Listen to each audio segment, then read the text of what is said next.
ক্ষমতার দাপটে মহাসড়ক দখল করে নির্মাণ করেছেন পার্ক, জোর করে দখল করেছেন ব্যক্তি মালিকানাধীন জমি। অধিগ্রহণ বাবদ দেয়া হয়নি কোনো অর্থ কিংবা ক্ষতিপূরণ, এমন অভিযোগ বরিশালের সাবেক সিটি মেয়র ও মহানগর আওয়ামী লীগের সাধারণ সম্পাদক সেনিয়াবাদ সাদিক আব্দুল্লাহর বিরুদ্ধে। শুরু থেকেই পার্কটি নির্মাণে বাধা এবং পরবর্তী সময়ে অপসারণের দাবি উঠলেও সাদিকের ক্ষমতার দাপটে সবাই ছিলেন অসহায়।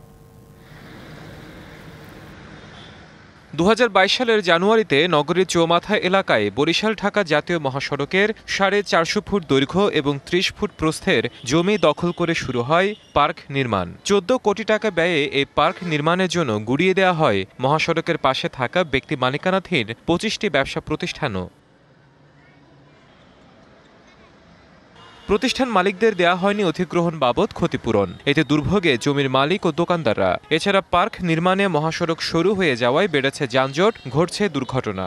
আমরা ক্ষতিগ্রস্ত এবং আমাদের রেকর্ডীয় জমির মালিক, যার বর্তমানে বাজার মূল্য 1.5 কোটি টাকার ঊর্ধ্বে।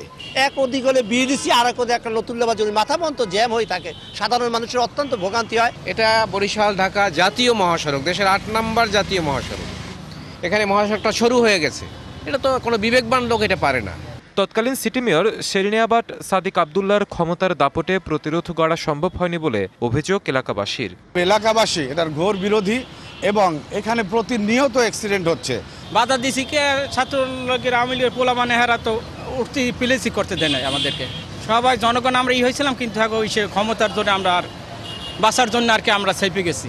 জনগণের জায়গা দখল করে নির্মিত পার্কটি অপসারণের দাবি সাবেক জনপ্রতিনিধির। কর্পোরেশনের প্রধান নির্বাহী কর্মকর্তা জানান, বিষয়টি নিয়ে দায়িত্বরত প্রশাসককে অবহিত করে নেওয়া হবে ব্যবস্থা।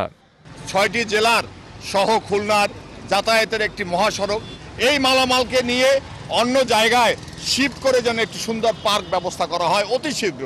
আমাদের যে মাসিক যে সভা হবে, আমাদের প্রশাসক মহোদয় আসছেন এবং তার যে পরিষদ আছে, প্রশাসক এবং তার পরিষদ ওই পার্কের বিষয়ে যে সিদ্ধান্ত নেবে সেটাই হবে।